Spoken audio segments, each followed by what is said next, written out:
और उसको लेकर तमाम लोगों ने सवाल खड़े किए हैं कि मतलब जांच एजेंसियां भी सुरक्षित नहीं पश्चिम बंगाल में जो कानून व्यवस्था है। देखिए, टीएमसी की सरकार में पश्चिम बंगाल अराजकता की आग में धू धू करके जल रहा है और वहाँ इतना भ्रष्टाचार हुआ है, इतना लूट मची हुई है कि जांच के काम में भी बाधा डाल रहे हैं। जो देश की अदालतों के आदेश के अंतर्गत जो जांच एजेंसियां जांच कर रही हैं, उनके ऊपर हमला करवाना, और ऐसी सरकार को तो सत्ता में बने रहने का एक मिनट के लिए भी अधिकार नहीं है।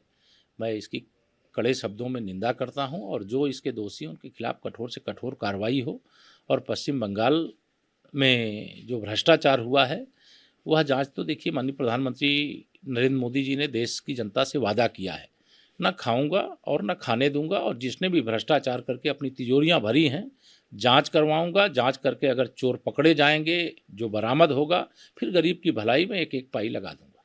सवाल और अभी आपने ट्वीट से उसमें प्रधानमंत्री पद की बात हो या हर चीज़ की होड़ लगी हुई है, आपसी मतभेद सामने हर बैठक में जाहिर हो रहे हैं।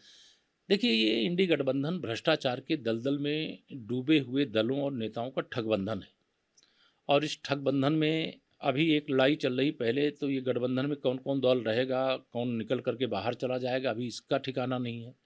फिर संयोजक बनने को लेकर के जैसे फूफा नाराज हों, वैसे कोई मुंह फुला करके चला जाता, कोई कहीं चला जाता है। जिसके देश की संसद में इतने सदस्य भी नहीं हैं कि वो विपक्ष के नेता के पद तक पहुंच सकें, वह भी प्रधानमंत्री पद के दावेदार हैं।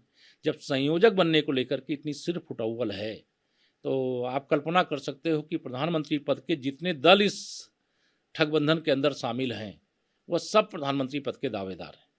और सपने तो मुंगेरी लाल के देख रहे हैं, लेकिन हकीकत क्या है, जब आँख खुलेगी तो सपना सपना रह जाएगा।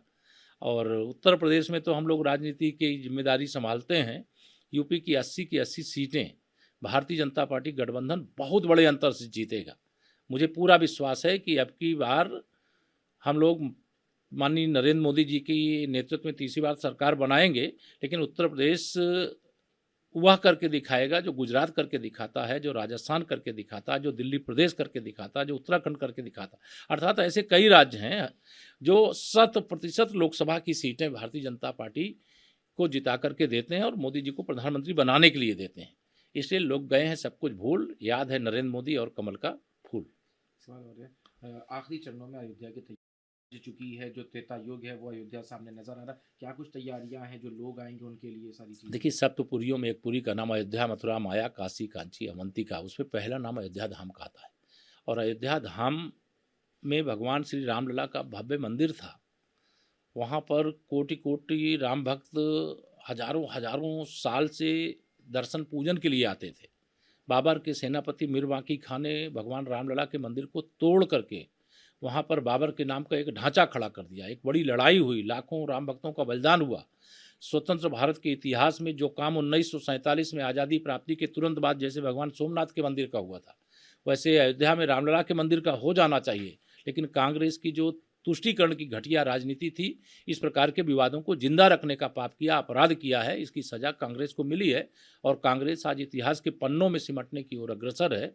तो अयोध्या को आज हम उस तरह सजा रहे हैं जैसे त्रेता युग की अयोध्या थी। और त्रेता युग की अयोध्या के बारे में हम कैसे जानते हैं, तो जो महर्षि वाल्मीकि जी ने रामायण रूपी महाकाव्य लिखा है उसके माध्यम से जानते हैं, श्री रामचरितमानस के माध्यम से जानते हैं। और अनेक धर्म ग्रंथों में अयोध्या धाम का उदाहरण है। त्रेता युग में भगवान श्री राम पुष्पक विमान से अयोध्या आए थे। उस समय एयरपोर्ट रहा होगा।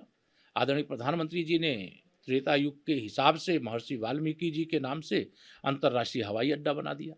वहाँ का अयोध्या धाम जंक्शन रेलवे स्टेशन ऐसा बना दिया कि शायद दुनिया में ऐसा कोई दूसरा स्टेशन नहीं होगा। वहाँ चौड़ी चौड़ी सड़कें, चाहे 84 कोसी परिक्रमा मार्ग हो, 14 कोसी मार्ग हो, पंचकोसी मार्ग हो, चाहे राष्ट्रीय राजमार्ग हो, चाहे राजमार्ग हो, ये डबल इंजन सरकार के कारण से पूरी अयोध्या को सजाने का काम, विकास करने का काम। और जब इस प्रकार के कोई क्षेत्र का, चाहे वह अयोध्या का हो, चाहे काशी का हो, चाहे मथुरा का हो, जब विकास होता है तो करोड़ों की संख्या में वहाँ तीर्थयात्री आते हैं।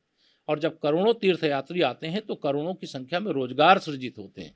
इसके बारे में ये सपा बसपा कांग्रेस जैसे राम विरोधियों को पता ही नहीं है, इसलिए इस प्रकार की बयानबाजी करते हैं। अयोध्या में जो राम भक्त आएंगे 22 जनवरी के बाद उनका हार्दिक स्वागत करते हैं, अभिनंदन करते हैं, उनकी सब प्रकार की व्यवस्था करते हैं। मंदिर बन गया, लेकिन उसके बावजूद भी मंदिर को लेके टिप्पणियां विपक्ष की तरफ से हो रही है। तेजस्वी यादव हॉस्पिटल और मंदिर को कंपेयर कर दे रहे बस हैं। इतना ही भगवान श्री राम से प्रार्थना करूंगा, जिनकी बुद्धि भ्रष्ट हो गई है उनको सद्बुद्धि दें।